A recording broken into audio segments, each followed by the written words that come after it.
Está na cara que o governo americano, isso é o establishment, ou aquilo que o Nicholas Seger chama corporação, está trabalhando para a ascensão islâmica mundial. Assim como a Casa Real Britânica, que é um elemento fundamental da corporação, está protegendo a invasão islâmica a olhos vistos. Eu digo para vocês, o príncipe Charles é membro de uma tarica, ele obedece um sheik islâmico. Meu Deus do céu, eu não sei. Existe no mundo, em plena execução, um processo de extinção da religião, especificamente da católica. Não dá para esconder mais. É uma coisa uniforme em todo mundo, as técnicas são as mesmas e a possibilidade de isso ser coincidência é zero. Vocês leiam no livro do Lee Penn, False Dawn, que eu já mencionei aqui, tem toda a documentação do projeto de implantação de uma religião biônica mundial. Esse projeto está em plena fase de implementação. E toda essa gente, Dilma Rousseff, Gilberto Carvalho, está tudo trabalhando para isso. Não se iludam. E o pessoal não quer admitir isso aí. Eles querem dizer assim, que o mercado tem que decidir tudo. Eu digo, mas é impossível o mercado fazer isso, porque o mercado se compõe de pessoas. Por exemplo, se você compra uma coisa porque você acha que vale, você vai revendê-la por X, muito bem. O outro que vai comprar também vai revender e ninguém vai consumir nada nunca. E na hora... Você vê que todo esse movimento ecológico, esse negócio de aquecimento global, né, fica dizendo que, falando contra os combustíveis fósseis. Eu lembro até o Dr. Fritjof Capra, no livro Ponto de Mutação, falava horrores dos combustíveis fósseis. Ele dizia que no fim da década de 90 os combustíveis fósseis seriam abandonados. Haveria outras fontes de energia. Estou esperando para ver, já passou 20 anos, não aconteceu. Acontece que os cientistas descobriram o hidrocarbonetos de uma galáxia que fica na puta que eu pariu. Onde nunca teve dinossauro, onde nunca teve fóssil, porra. Então, combustível fóssil é a puta que eu pariu, você está entendendo? Combustível fóssil é o cu da sua mãe. Não existe combustível fóssil, porra nenhuma. Isso é uma farsa, uma palhaçada. Hein? Então, olha aí. Então, o fato é... Você veja, a Pepsi Cola está usando células de fetos abortados, né, como adoçante nos refrigerantes. De alguém denunciou isso e o negócio foi para o governo, foi para a agência respectiva do governo, que eu não lembro o nome da agência, e a agência disse que tudo bem, que isso é um procedimento comercial normal. Então tá aí, toma Pepsi Cola, você é mais do que o homem sanduíche. Né? Você é um abortista terceirizado. Né? O ser humano é visto como uma mercadoria reciclável ou como uma matéria-prima reciclável. Por exemplo, você pode matar os bebês para você fazer cosmético, para você fazer adoçante. Tá certo? Então, um ser humano pode virar um adoçante. Você está lá comendo uma barra de chocolate e tem um feto humano lá dentro. Tá certo? Na indústria de cosméticos nem se fala. Tá certo? Quer dizer, toda a cultura científica moderna ela aparece baseada, vamos dizer, em falsificações históricas absolutamente monstruosas. Né? Não só históricas, falsificações científicas também. Né? Esta mesma semana, eu estava na aula que eu citei uma carta de Alexander von Humboldt que dizia o seguinte: olha, nós todos sabemos que não existe a menor prova do sistema copernicano, do sistema heliocêntrico. Todos nós sabemos isso, mas eu não quero ser o primeiro que diz isso em público. Então, se aparecer algum cientista corajoso e disser isso, eu também vou apoiá-lo, mas eu serei o segundo no comando e não o primeiro, porque eu não quero levar todos os tomates. Né? E coisas desse tipo foram muito comuns na história da ciência, só que são perfeitamente escamoteadas. Né? Com relação, por exemplo, à origem da teoria da relatividade, o que aconteceu foi o seguinte, que no fim do século passado, na passagem do século, uma dupla de cientistas, Michelson e Morley, que disseram o seguinte: olha, se de fato a Terra se move em volta do Sol, então deve haver diferenças, né, na velocidade da luz em vários pontos da Terra, conforme as várias estações do ano. E eles mediram isso milhares e milhares e milhares de vezes e viam que não mudava nada. Então, das duas, uma.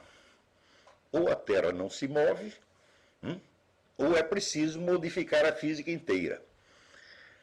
Então, o cidadão chamado Albert Einstein viu isso e achou que era preferível modificar a física inteira, né, só para não admitir que não havia provas do heliocentrismo. Então, ele fez um arranjo, e esse arranjo implicava, então, várias noções muito estranhas, como a da curvatura do espaço, que é um conceito que até hoje eu não entendi, tá certo? Quer dizer, como é que você acha que o espaço ocupa um lugar dentro do espaço? Uma coisa que não ocupa um lugar dentro do espaço não pode ser nem curva nem reta. Tá certo? Então,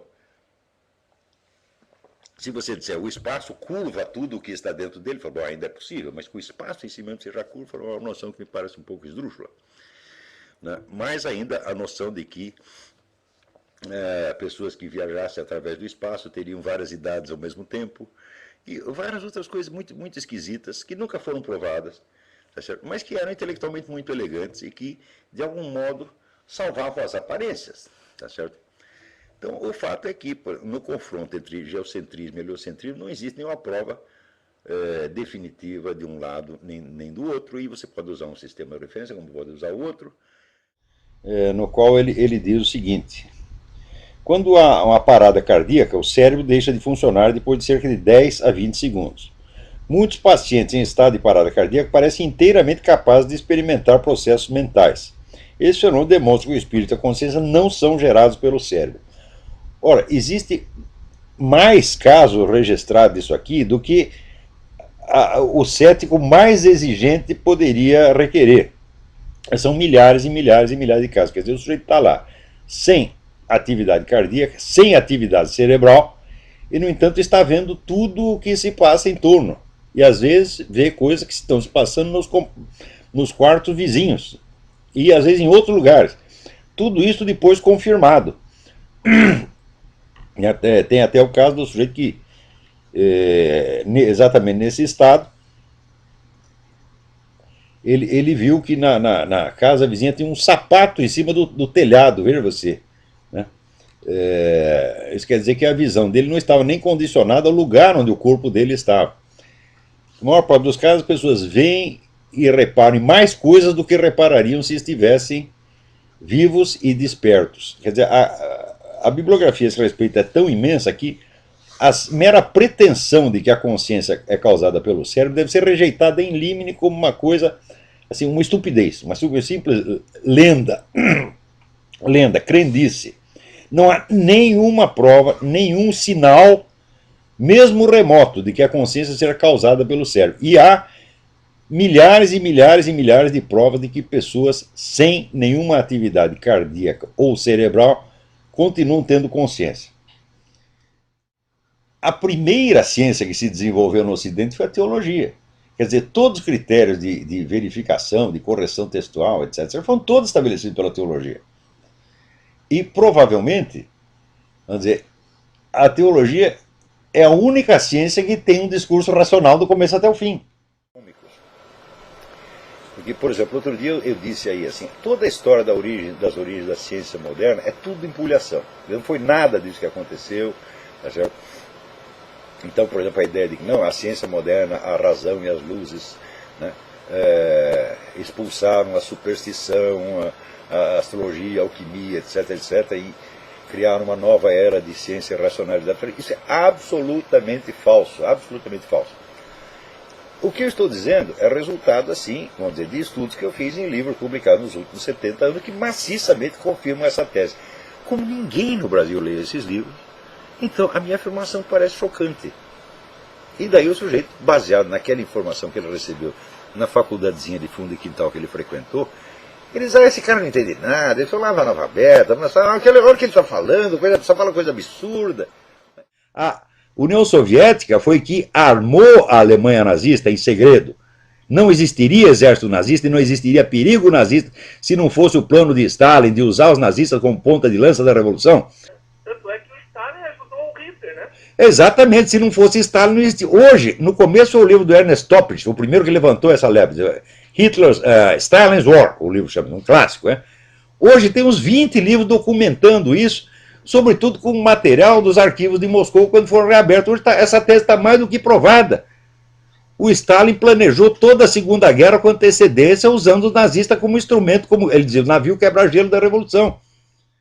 Por exemplo, todas essas proibições de fumo que tem aí, elas são manifestamente destinadas, vamos dizer, a inibir a conduta do sujeito. Então, isso aí é extinção de comportamento. Isso é uma técnica psicoterapêutica. Só que os caras estão submetendo você a essa técnica sem você tê-los autorizado. Quer dizer, quem foi que autorizou o Ministério da Saúde, tá certo, a aplicar em mim uma técnica terapêutica que eu não pedi, que eu não solicitei? Então isso aí obviamente uma prática ilegal da medicina. Por exemplo, se você tem um cachorro, você entende o cachorro? Não, é claro que não entende. Se você tem um gato, vai entender a cabeça de um gato? Não entende, no entanto você tem amor por ele. Mulher também, não é para entender, meu filho. Tá vendo? Agora, falando em África, alguém me pergunta o seguinte aqui. Olha aqui, o Toussaint Louverture, fundador do Haiti, dedicou o país ao Exu. E a cidade de São Luís de Paraitinga, que foi destruída agora, né, pelas enchentes, é a sede nacional das festas do Saci Pererê, que é o Exu. E a Louisiana, né, onde teve o furacão Katrina, que destruiu tudo, né, é a central da macumba aqui nos Estados Unidos. Então o pessoal pergunta, será que isso é uma sentença divina? Eu falo, eu não sei. Mas aqui eu acho, aqui isso é uma opinião pessoal, eu não tenho provas disso. Eu acho que essas macumbas dão um azar desgraçado, porque onde tem isso, todo mundo se ferra. É uma constante histórica. Você não vê, por exemplo, você vê aqui nos Estados Unidos, qual é o lugar do mundo onde os negros vivem melhor? Aqui nos Estados Unidos.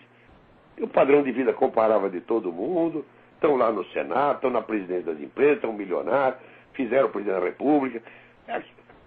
Tem algum deles praticando macumba? Não tem. É tudo pastor protestante, porra.